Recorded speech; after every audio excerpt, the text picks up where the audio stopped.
Hey, tell me, Julian, how many O-levels you got then?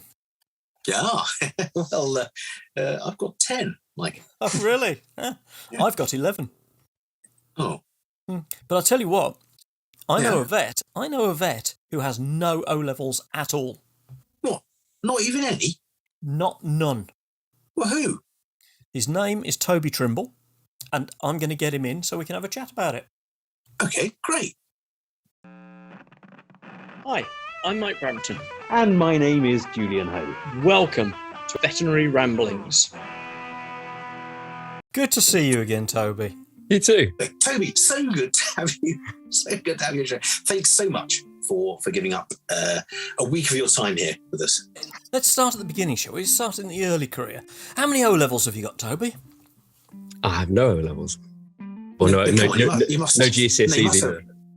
No, you must have O-levels because you're a vet. So how does that work out then? I've got no GCSEs, no A-levels, and I couldn't read till I was 14. Right. Well, there we go. There is a bit of a non sequitur on that, isn't it? Yeah. No, we knew this actually, Toby, and we are enough in awe of what you just said to demand an explanation.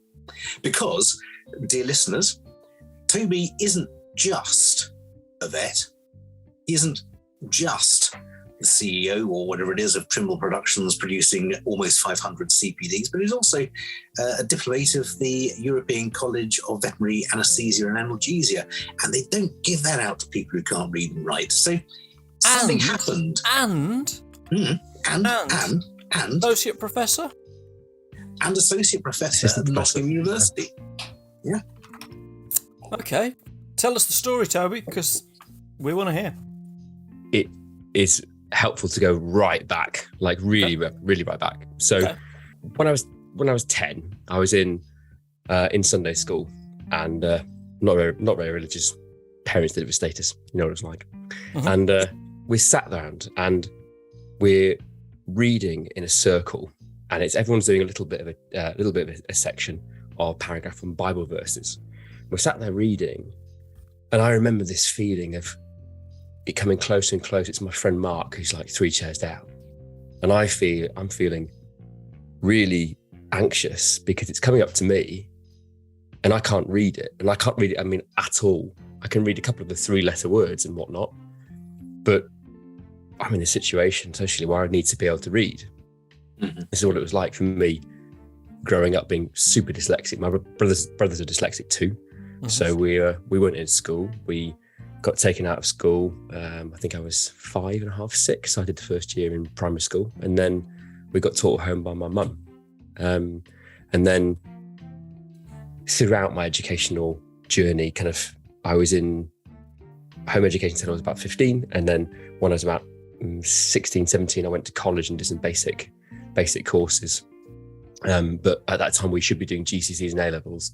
I thought I was a bit thick, to be honest. I didn't think I was really able to make much of an impact on the world. Most people actually thought, the educational psychologists thought I would get a job in Woolworths, which luckily for me, I didn't get a job in Woolworths because that would have been not a great career choice from the last financial crisis. Because Woolworths closed down, 10 years ago now? 2008, yeah.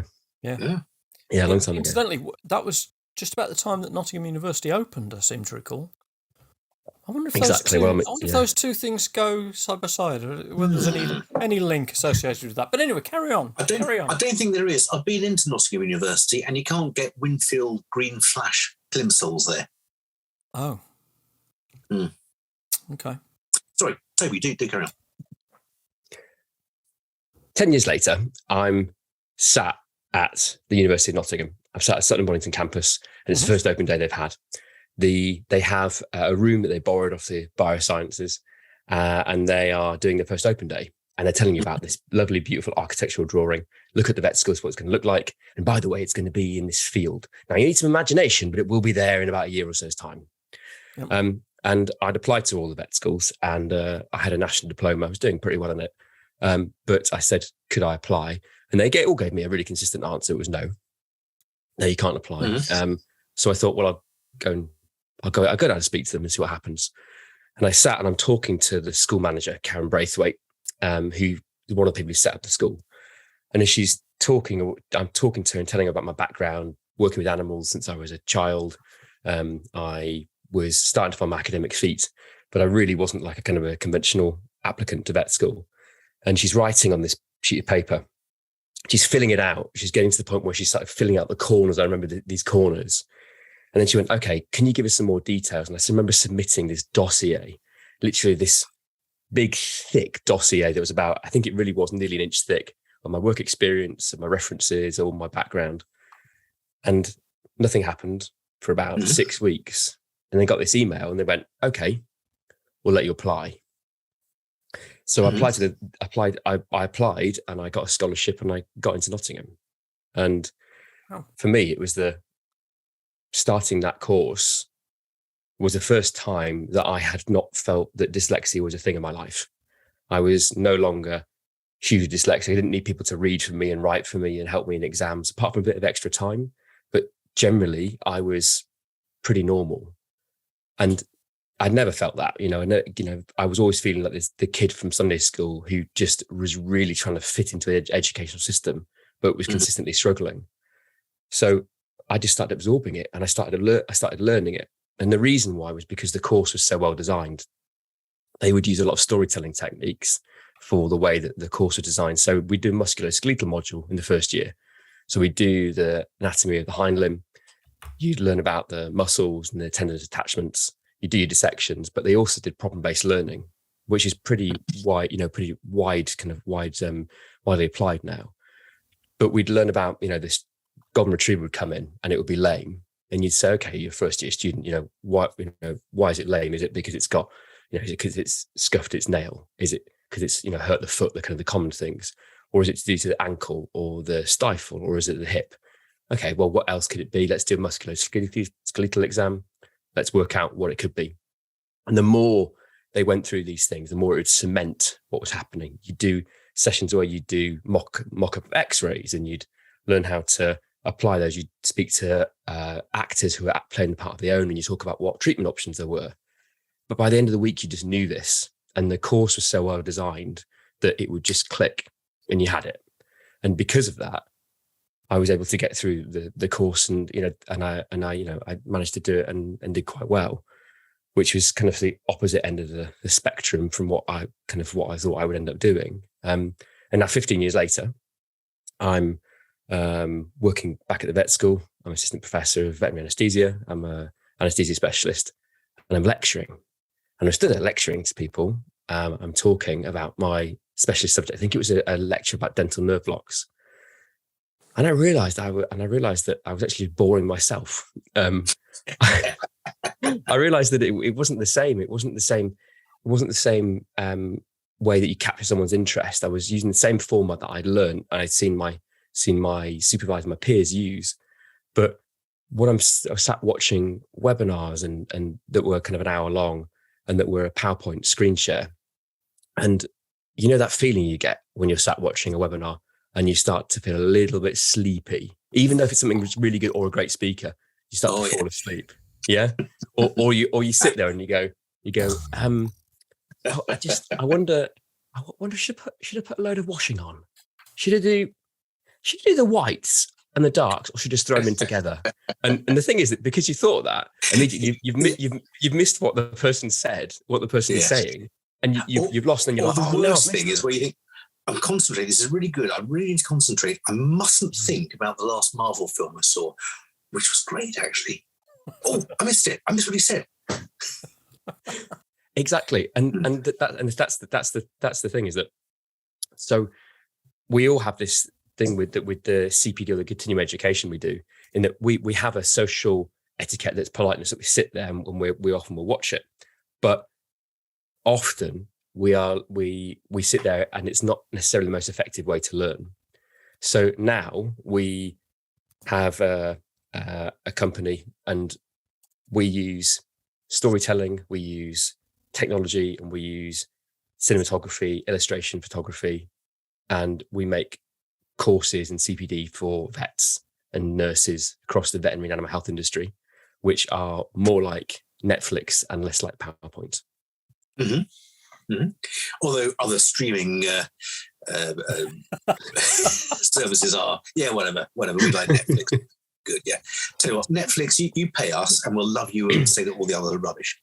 I think you just did. Good idea.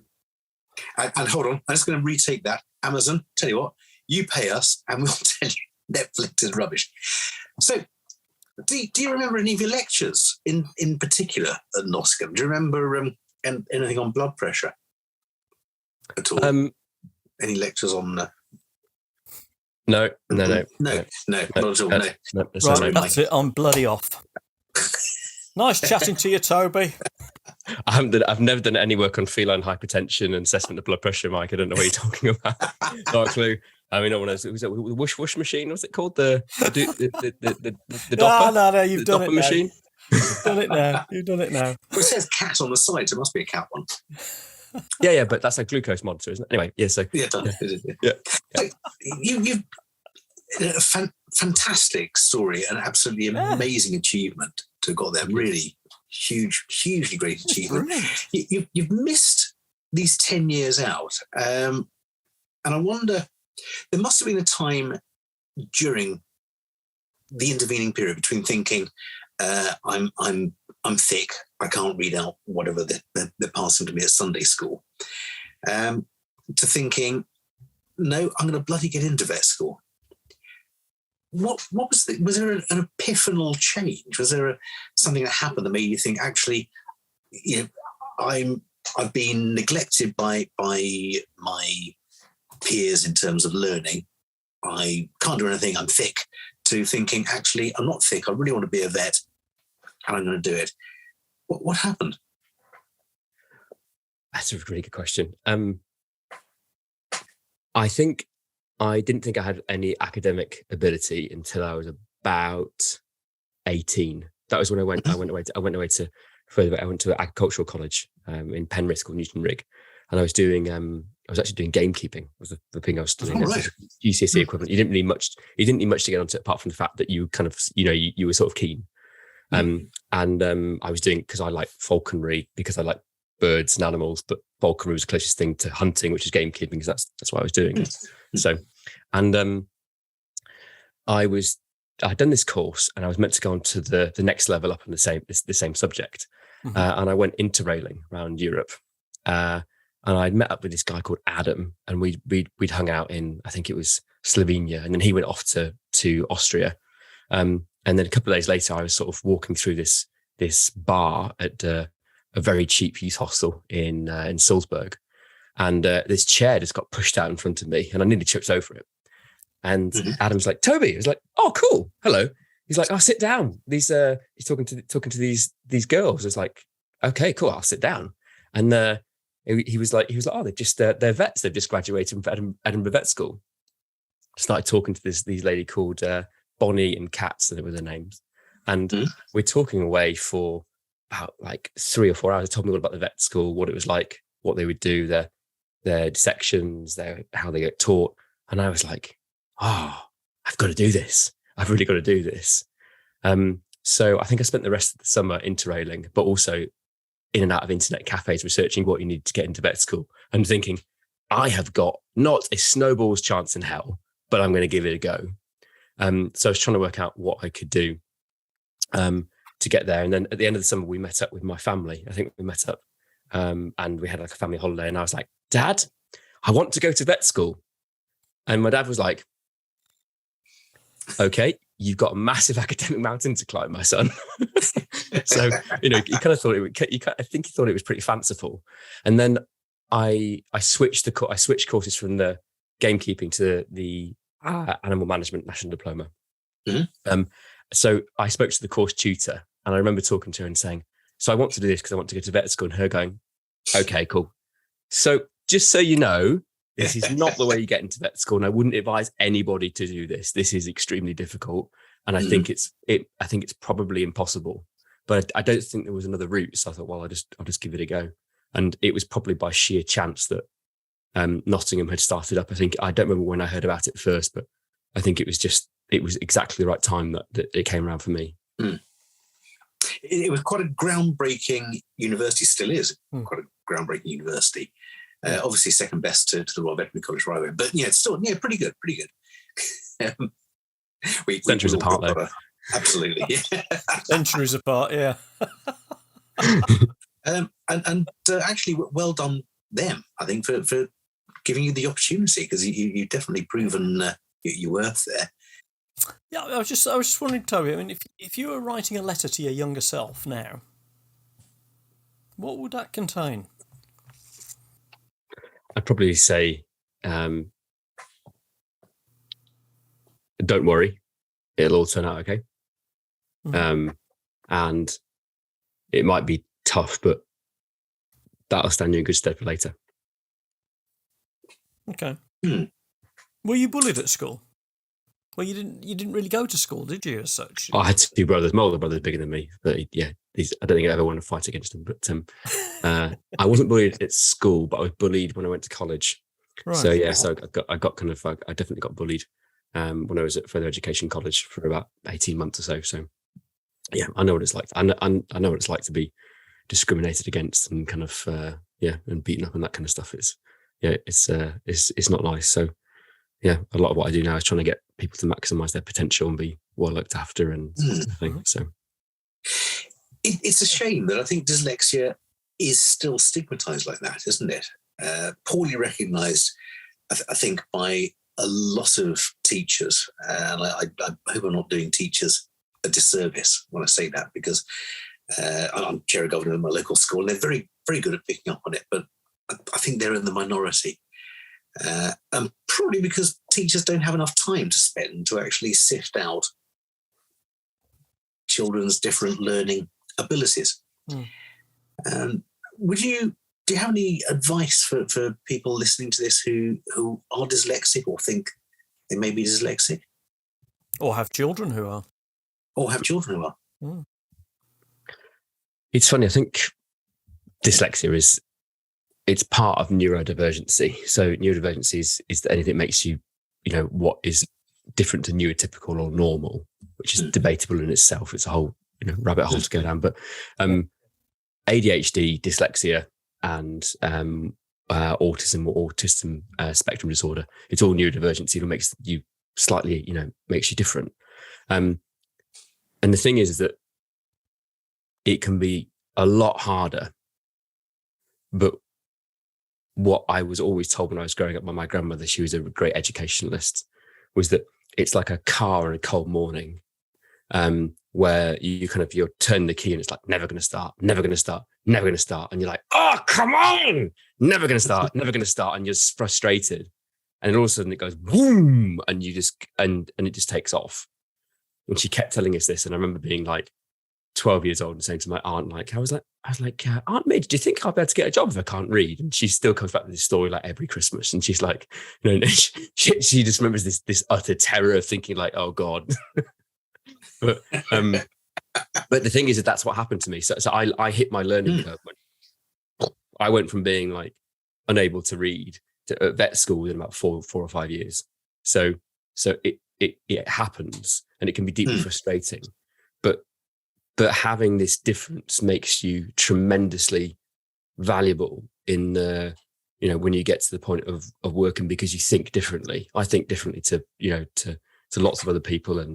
And I still have great holes in my learning. I'm not very good with the history of the Tudors. Yeah, so it totally eludes me. But I can put you in touch with my uncle. No. Stop. No, you can't ask him that question. Carry on, Toby. So your history on the Tudors isn't very good. Yeah, it's definitely not. Yeah, I think I seem to remember, I thought Queen Elizabeth, I was watching the Elizabeth film, and I said to my girlfriend at the time, I was like, oh, so when did she get married? She's like, Jesus Christ, Toby. It's kind of a thing. It's kind of a thing. The Virgin Queen. Yeah, but I literally got to the end. It was like, oh, I thought she met Albert. She's like, no, that's different. No, that's someone else. That was Victoria. That was years later. Yeah. So, yeah. Yeah. So I was like, these sort of things rear their heads. And great at pub quizzes though. So yeah. But anyway, ultimately, I think it's hard, but you get there in the end. but also you have to, I think embracing your differences is important, because those differences can make you, can make you such a free thinker, and it can be amazing the stuff you come up with. And actually thinking differently and doing something especially different, if you're in business, that's a huge advantage. It's great to do things differently. And for me, I think the one thing I would say now is that, and I think to go back to Mike's question about what would I say to myself previously, is that because I'm quite used to having to go against the stream or to work pretty hard, I'm quite willing to do that. So, I know that, with my own business and whatnot, having your own business can be tough. You'll know, Mike. It can be difficult at times, but that is part of what makes me tenacious, is having to keep fighting, for those kind of things, and learning how to do it. So I wouldn't change it. That's brilliant. So next question here I've got is about Henry VIII. No, I'll tell you what everybody really wants to know. I know one question that everybody will write into us and say, we understand you've got Toby Trimble coming on the show. What we really, really need to know is, what is Toby's favourite bread? It's a great question. So, thanks. So you're welcome. Yeah, that's good. My favourite would be there's a pretty good sourdough. There's an amazing sourdough from the from a bakery locally. Yeah, in Rees. I live in North Yorkshire. That's pretty epic. Yeah, it's very good. Good traditional sourdough. I like a nice sourdough. I'm still mourning the loss of my ferment. It's been a year now, and unfortunately it passed away when I was on holiday, and my house sitter didn't split it. If ever there was a middle class statement, it was that, oh my God, my ferment died, darling. Oh God, we've had to have focaccia. You know what? I nearly said focaccia, but I didn't want to sound like a middle class knob.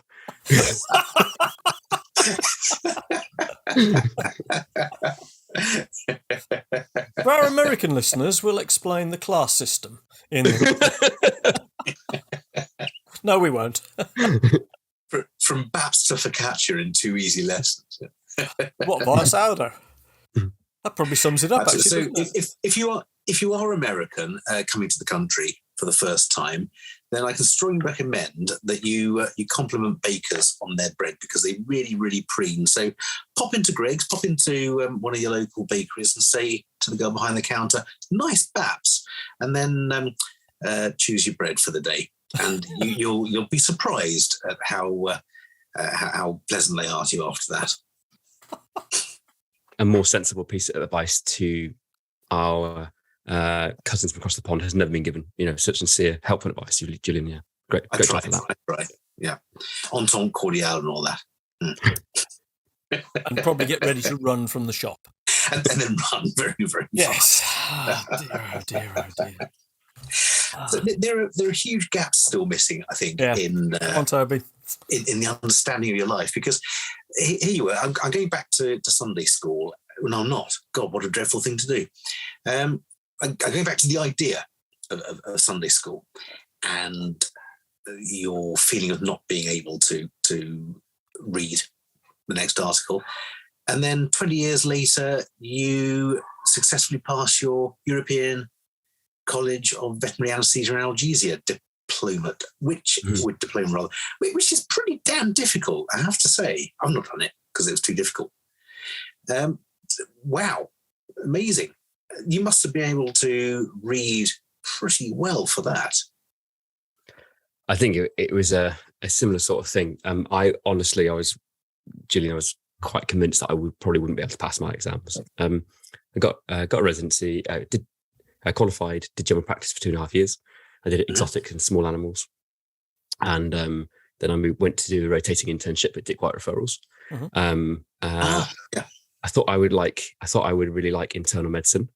I thought I really liked the cerebral bit of it. And then I started dating one of the one of the internal medicine residents, who is now my wife, and saw what a thoroughly tough time she was having doing internal medicine, and decided that was not for me. But also at the same time, I was mentored by a lovely specialist in anaesthesia called Liz Leese, And I think I now know what happens. She just took me under her wing and was like, "Do you want to do study in anaesthesia? Would you like to do this and this?" And I was like, "This is amazing! I love this thing. This is so cool, so different from what I've seen in practice." I now know that she, now what you do is you find the interns that have got potential and you try and bring them to your own speciality. It's completely rigged.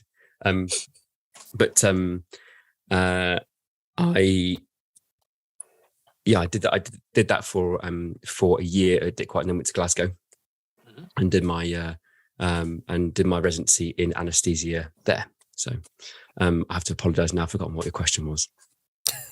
I think you've answered it. Yeah. I think you've answered it. Yeah. He's forgotten as well, so have I. Let's have a drink. Well, the question was again sort of really about you setting yourself these seemingly impossible challenges, and that's what it was alluding to. You go from someone who was afraid to read the Gospel according to St. Luke to someone who faces the terror of a diploma examination. Okay. Wow. So the diploma, the ECVAA diploma is a fairly stringent exam. And there's you first do your residency 3 years, and then you submit your credentials, your case logs, your publications, your case studies, your ICU records. The list goes on. You submit those, and they go, okay, now you can sit your exams. And the first part is written. So you do 4 hours of MCQs, and then the same afternoon you do that's multiple choice questions. Multiple choice questions, yeah. And then you do short answer questions, and then you do essays. And I at uni, probably likely because of dyslexia, but I'd never really scored very high in essays. I think it always kind of scored in the sort of 50 to 60%. Like I'd never done particularly well at them, but I would do well at other methods. And I was honestly really worried. I was really worried, and I thought I'd always put it to the back of my mind. I thought, well, when I get to the end of it, when I get to the end of the residency, I'll think about that later. I also wasn't the sort of person who studied incredibly hard during my residency. I was too busy doing mountain biking and finding anything else to kind of take my attention away. Lots of mountain biking. Yeah, I say lots of mountain biking with lots of crashing. I'm very, very good. I'm very good at the mountain bike crashing. It's another story. But do you climb as well? A little bit, yeah. Okay, that's good. It's just that everyone seems to be cycling, and that's Mike's thing, and no one ever does climb, which is my thing. So I get very left out. So anyway, carry on. Not competitive at all. So I think maybe this is perhaps goes back to vet school, but I'm quite obsessive about preparing for exams.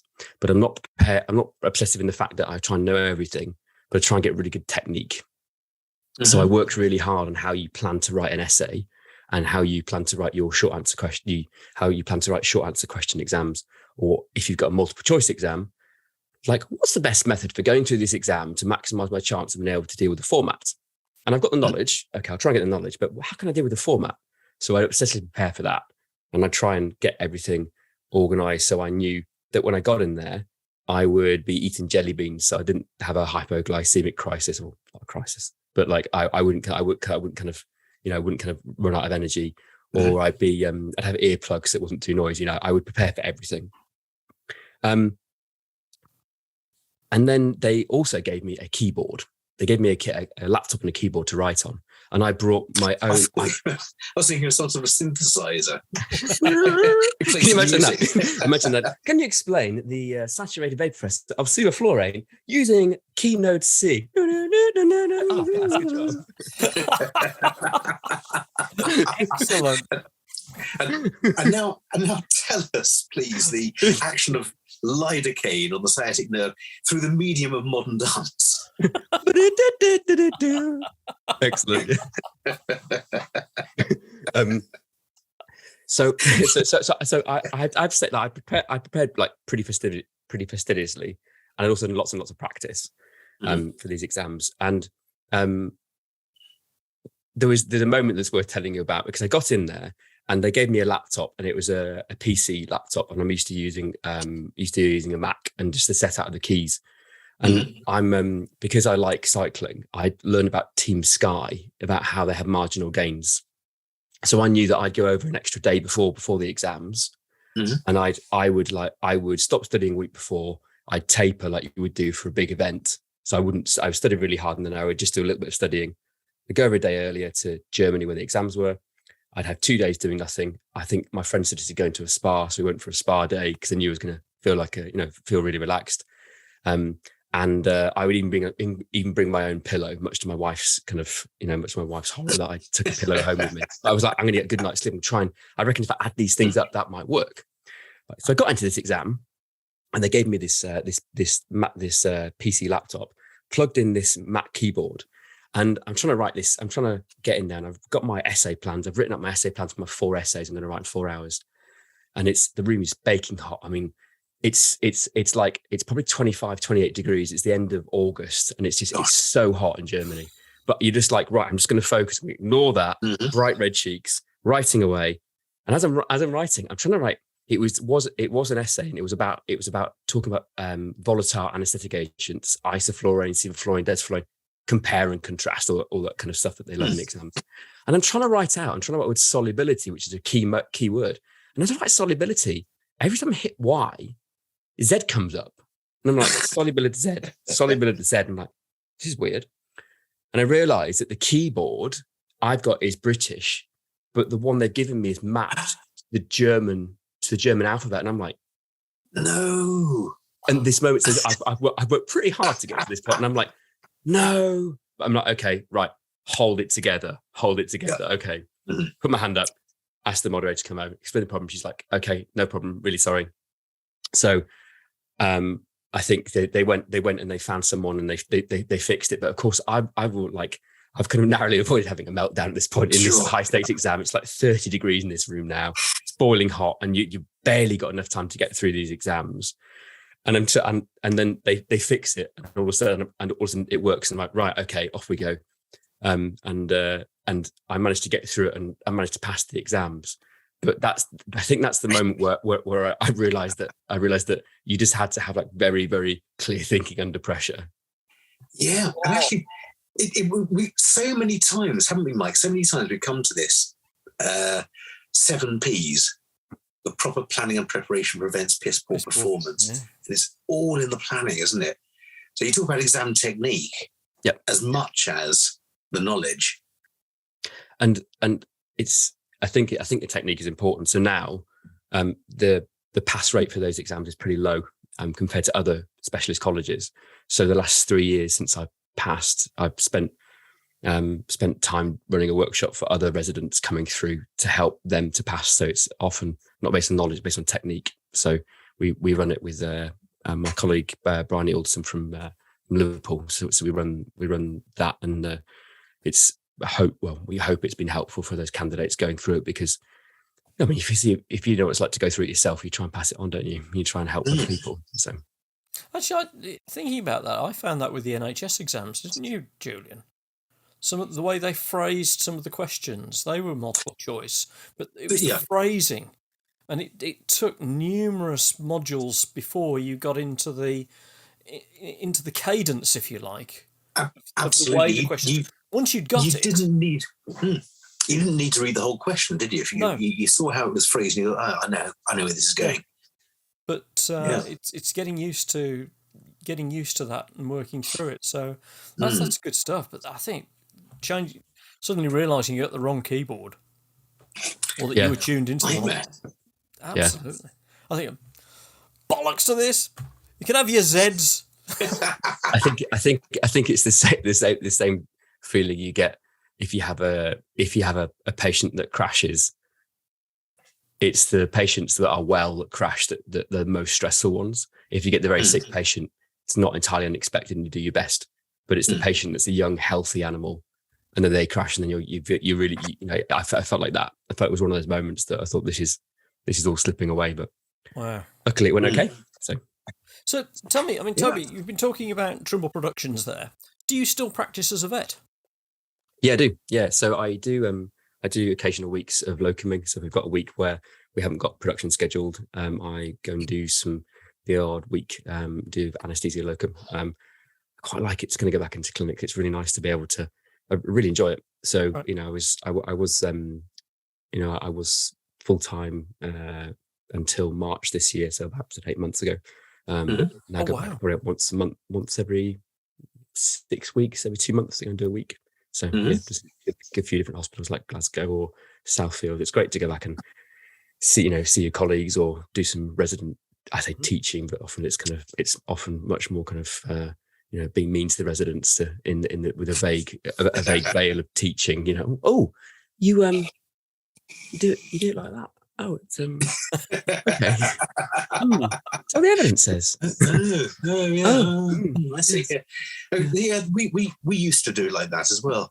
Yeah. Haven't you read the paper? What paper? Yes, that's right. Seen it. Until that paper came out. Yeah. Until the evidence base was there. Exactly. Yeah. So with nerve blocks, you could say, in fact, I've got that paper sitting here. It's one I wrote earlier. That happened to me once, not for myself. When I was a student, I really like exotics. I particularly like birds. I love birds. That's my. I've got lots of birds, and I love having birds of prey and chickens and that kind of thing. But I went and practiced as an externship in California at the Medical Center for Birds with Brian Spear, who's a bit of a legend of avian medicine. And I think at the end of my rotation, I was doing a presentation about eggs and about incubation and how you could optimize hatching, that kind of thing, or you could do postmortems on eggs. And I did this presentation. I thought it was pretty good, and I found this paper and I wrote about it and found it in this book. And I'd found this book on the shelf, and I'd written this whole area and presented it back, and I was like, "Yep." So that's basically my conclusion. I think that's what I found. And I was quite pleased that I'd done a successful literature review. And then Dr. Spear looked at me and went, "Yep, it's good. It's my book." I remember when I wrote that, like, oh, great. That's good. It's worse when you say, I've read that piece of shit that so and so wrote, and I did that. When I know the other one, yeah, that's good. In fact, I have to say, Toby, that in the run up to chatting to you tonight, I researched you as we always do. So professional organisation, and I realised that I've read most of your papers already. Are we professional? No, I'm blagging. Oh, okay, sorry. Yeah. Cut that bit out. No, I've read well, not most. Some of your papers. Most of the papers you have advertised on your website anyway, because I've got a great interest in nerve blocks and a great interest in ultrasound. So I put the two together. And your formative paper in Companion, I believe it was, about ultrasound guidance for nerve blocks, was my constant companion for many a month while I learned how to do the damn things. So thank you very much. They really help, and they worked. Oh, you really read it? Yeah. I really have. Yeah. Occasionally I tell the truth, but I've always been a huge fan of local anaesthesia, and use it for most of my cases. And finding the nerves can be tricky. But actually, your article, I don't want to blow your trumpet too much tonight, but your article really made it easier to figure out how to use ultrasound to find those nerves. So thanks very much for that. Brilliant. Well done. There we go. We're learning a lot tonight, aren't we? We're learning a lot. Can we learn more? How in long a have we short got? space of time? I don't know. Got a minute? Got a minute? Yeah. Okay. Toby, I don't know if you're familiar with the show, Veterinary Ramblings, but on the show we've got a section called 60-second CPD. Have you come across it? I have, Mike. Oh, What luck. tell I wasn't reading then. So, Toby Trimble, are you up for the 60-second challenge? Absolutely. Yeah, okay, well, hang on a minute. I haven't even got my timer ready yet, so I'm keying the whole thing up, and I'm sort of sitting here looking at the screen, and I haven't got my timer or anything. It's about preparation, as we said. Yeah, and piss poor preparation. So what do you fancy doing 60-second CPD on then? I will do less than 60 seconds. Mm-hmm. What, you're going to leave time for questions, eh? Yeah. Yep. Okay. Yep. And we'll do it about teaching and CPD. 60 seconds. Okay. All right then. Associate Professor Toby Trimble, 60-second CPD on teaching and CPD, starting now. When you're teaching, there's a really interesting thing to bear in mind. The more that you tell them, the less they remember. The more that you tell them, the less you remember. If you tell someone lots of things, you can't pick what they remember. So if you can find a way to simplify what you're trying to say, the chances they'll remember it much better. So do it. Challenge yourself. Find a way to make what you're trying to say as simple as possible to let them remember it, become engaged and retain it. The more you tell them, the less they remember. That's it. Excellent. We have 14 seconds. A quick question here. Richard Feynman. Sorry, that's too quick a question. Richard Feynman. You heard of Richard Feynman? Physicist, theoretical nuclear physicist. You're out of time, Julian. You've blown it. So that's not fair. Toby got his CPD, and I didn't get my question in. No, I did. My question was Richard Feynman. So he said, rather famously, if you can't explain something simply, then you probably don't understand it well enough yourself. And I think that's what you're getting at, isn't it? Yeah, it's true. When you look at in the work that I do now, we started by doing CPD and just by putting it on camera, and we realised that was a big step forward. But still, speakers, all of us, all subject matter experts, whether you're vets or other areas, if you're in science, if you're in technology, if you're in medical equipment, you will be very highly wedded to what you're talking about. It's called the curse of knowledge. And the more that you are passionate about it, genuinely you think the rest of the information is really crucial. Mm-hmm. So we started to work with clients and the people we collaborate with to make the courses and webinars and broadcasts, to script with them, to try and reduce extraneous detail. Because essentially, if you tell people a lot of stuff, you exhaust their working memory. And generally with things like a very wordy PowerPoint, a standard PowerPoint that's got 5 to 7 bullet points, the retention is about 10%. If you substitute that for something that's very visual, if you're using illustration, you're using video, you're using photography, you make it very visual, the study suggests that retention goes up to 65%. Wow. This is 3 days later. So these are in controlled trials. So it's 650% better if you make it more visual. And if you add into that just only telling people a small amount, giving them the gist of a topic, the comprehension generally goes up by about 40%. So it's much better. So it's a chap called John Medina. So he's done a great. He's got a great book called Brain Rules, 12 Brain Rules. It's called. It's worth reading John Medina's book. But what we found was that I started to delve into this more and more and more, and I was really fascinated by science communicators. So people like Brian Cox and David Attenborough, meteorologists, these people who are on TV and they're communicating science. And the more that they talk, what you realize is often they make it very, very simple, which is the point you made, Julian. So it's the trick of making something very, very simple to explain it, which is actually quite difficult. Explaining something, or like Mike will appreciate, if you want to make it a complex solution to a problem with engineering, that's quite easy. Trying to make a very simple solution, that is more difficult, but it's often a better solution because there's less to go wrong. Yes. So simplifying things to its skeletal structure to give someone the framework to understand, they can often fill in the gaps, because that's what we're really good at, isn't it? The brain is really, really good at filling in gaps. That's why when you see a Lowry painting, you don't just see stick figures, you see the whole picture and expressions and mood, because we fill in the gaps.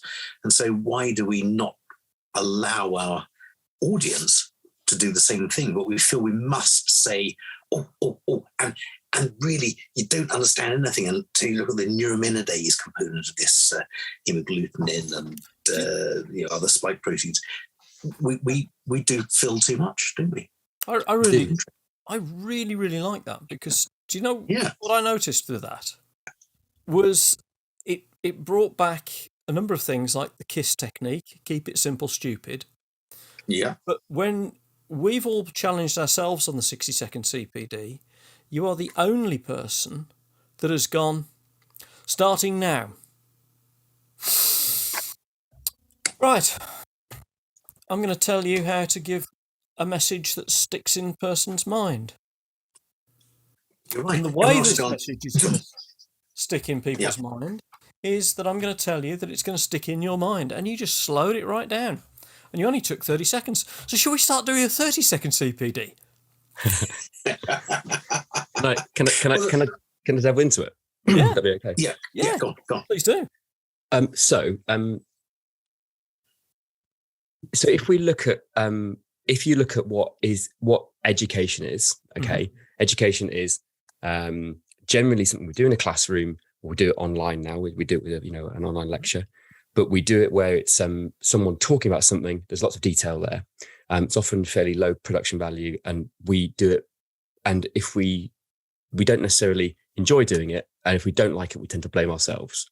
And it's something we do because we have to progress, or we have to get CPD points, or we might want to learn something. Okay, we might be pretty passionate about it, but generally that's education. The other side of it is you've got storytelling, and storytelling is something that is done by creatives. That's not what we do.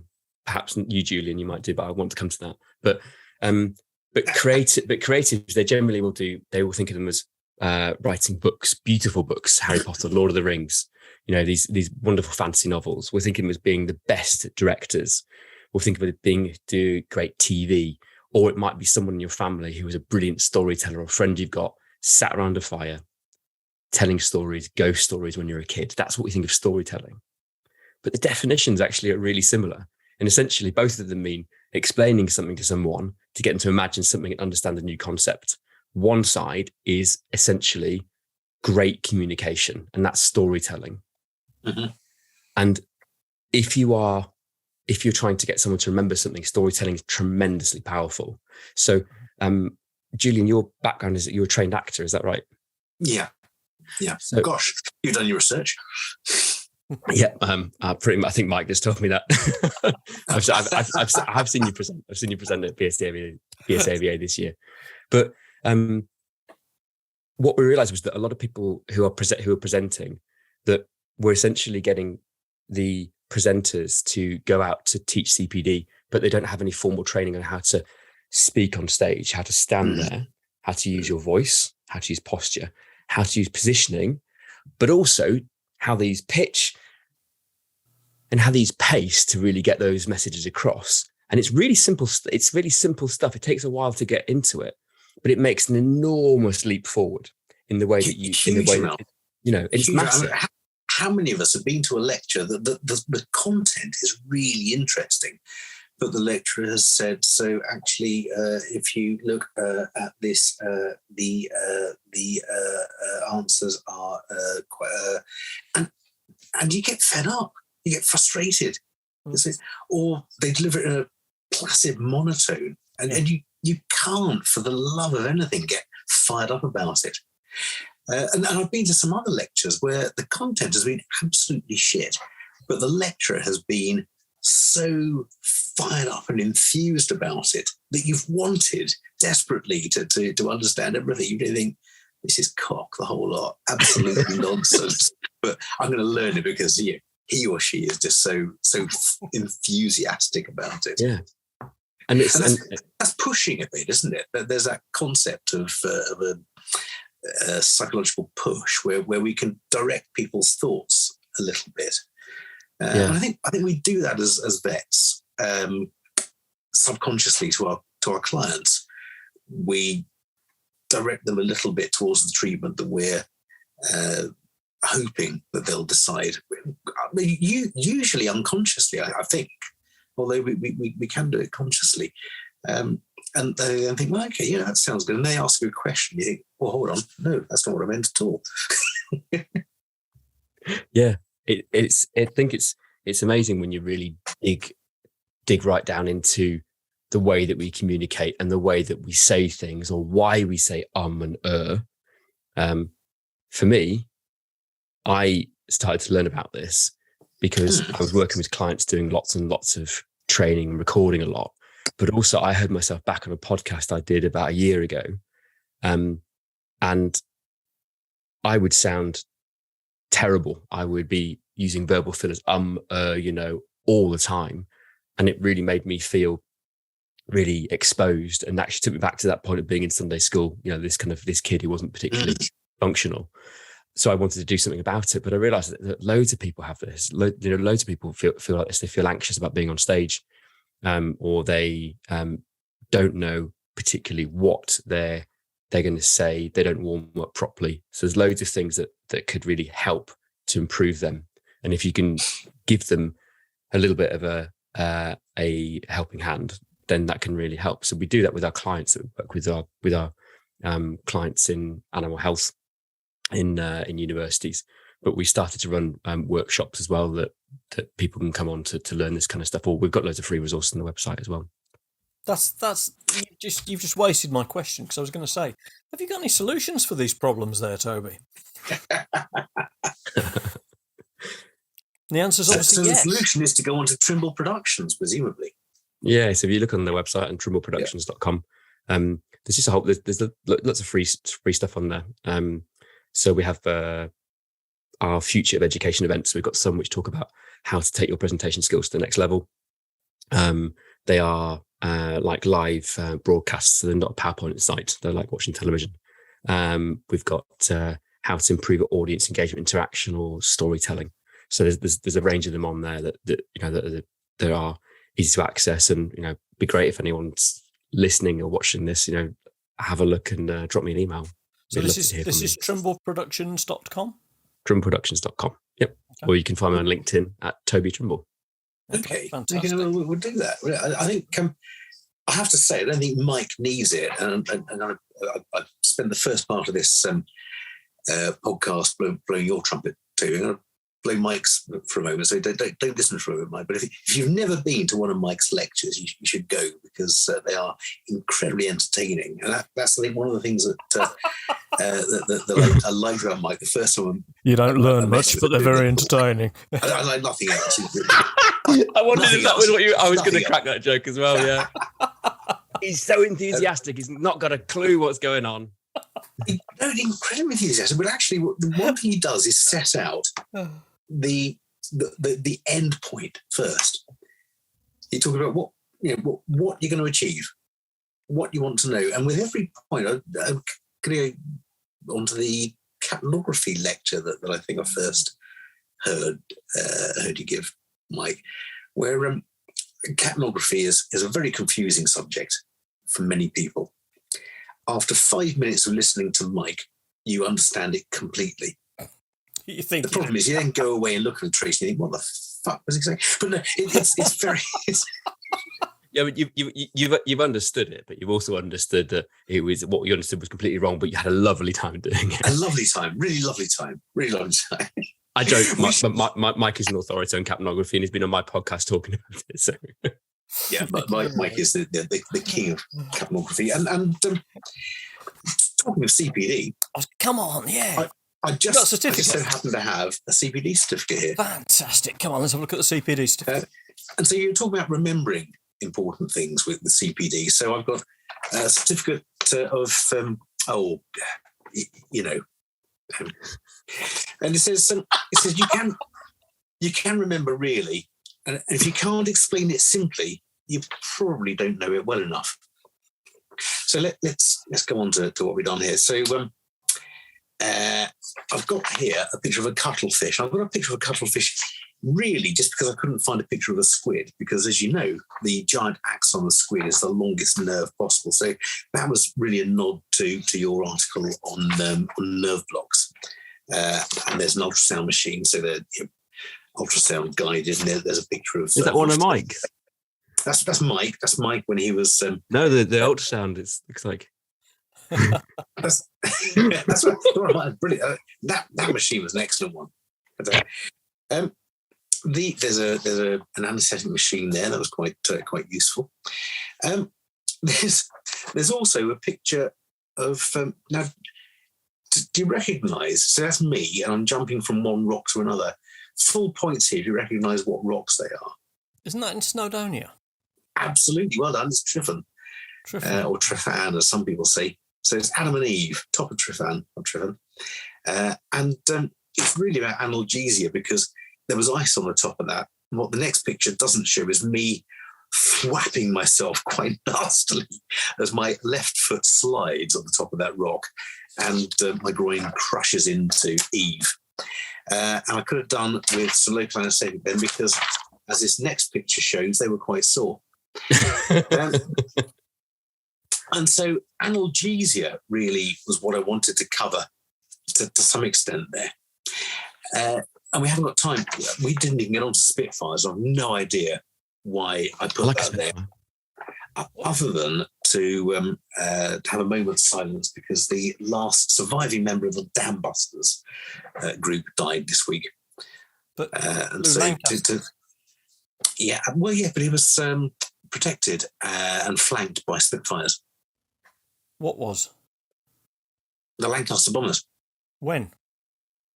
On the Dam Busters. I don't think so, Julian. Yeah.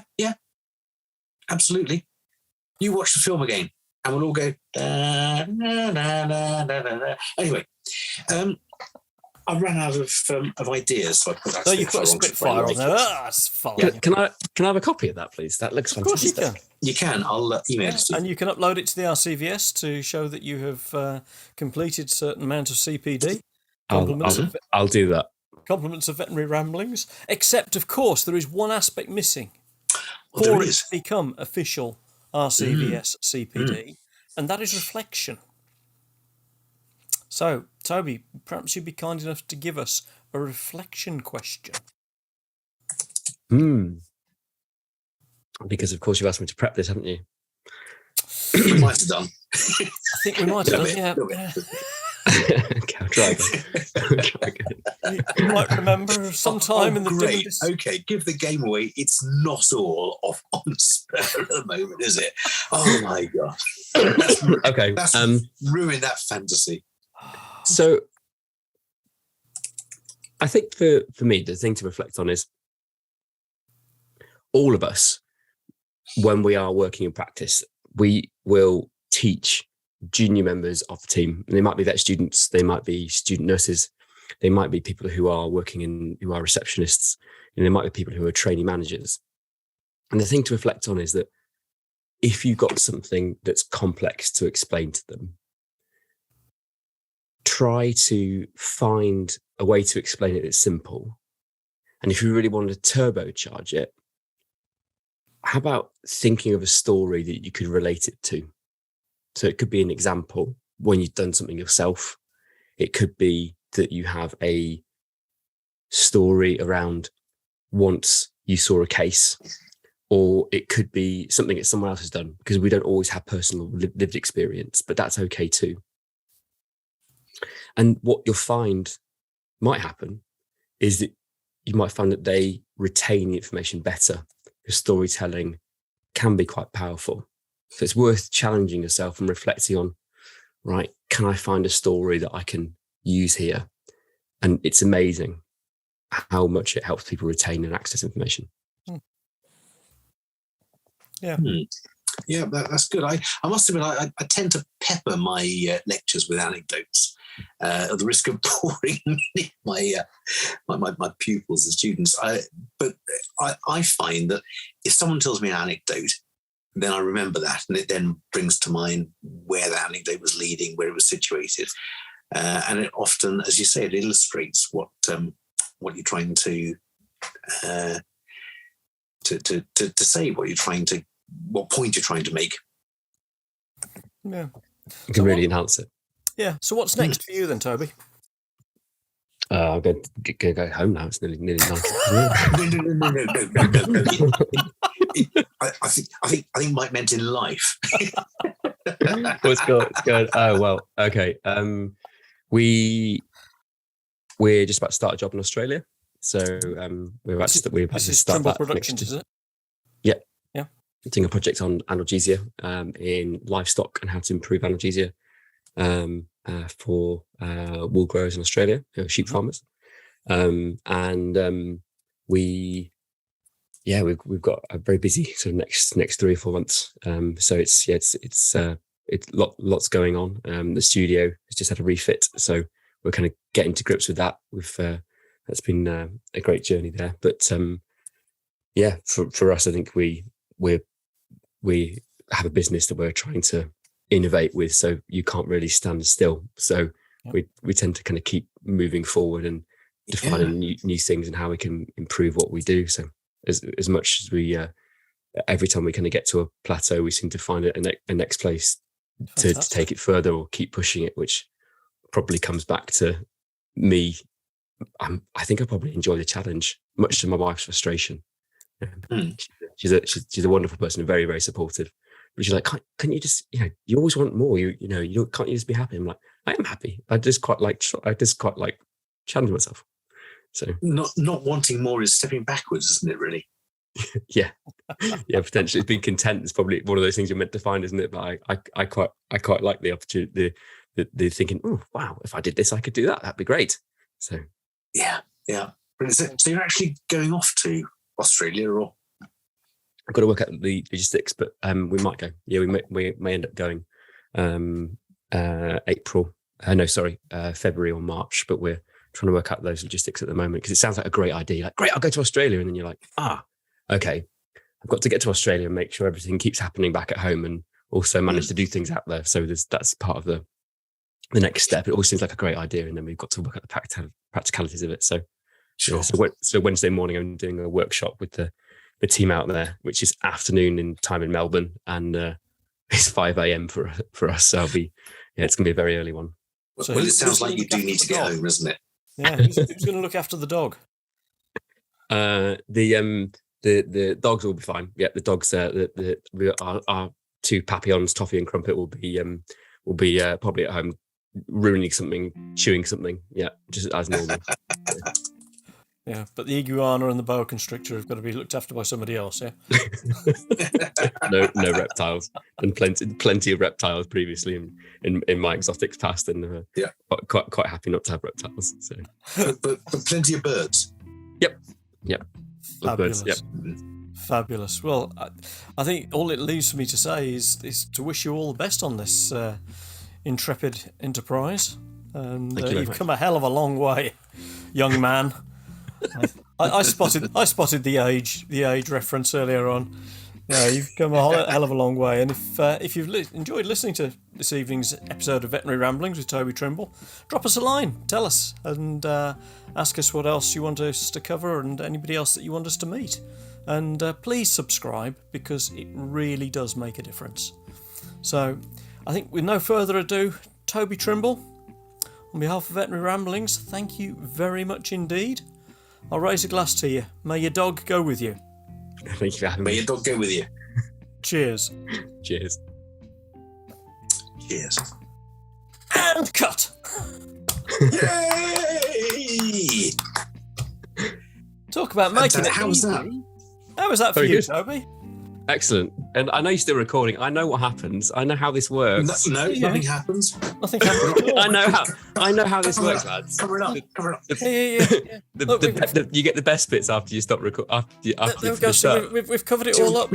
We sometimes do, except in the case of Phil Lamette, where we didn't get the best bits after we stopped recording, after we stopped the show, because we forgot to press record initially. I forgot to record in the first place. So we had to repeat it exactly the same thing the next night. Oh man, easily done though. Yeah, easily done indeed. Have you enjoyed yourself? I've emailed Toby the certificate. That's great. Excellent stuff. You're the first guest that has ever put your CPD certificate up on the wall whilst we're still recording, live on air. Not that I was checking my emails while you were checking your emails, saying thank you very much before I got off the call. Like, that's a man who's like, I've had enough, ready to go to bed. It doesn't get fresher than that. Toby, it's been an absolute pleasure. It really has. I really enjoyed it. Thank you very much. Right, thank you both so much for your time. Sorry to keep rambling now. Not a problem, brilliant. Toby. It's been an absolute pleasure. We'll see you around. You take care. Bye-bye. Bye. Bye. What a nice guy. Wasn't that easy? Yeah, it was. And it's nights like that that make me think, this is why we do it. Very much so.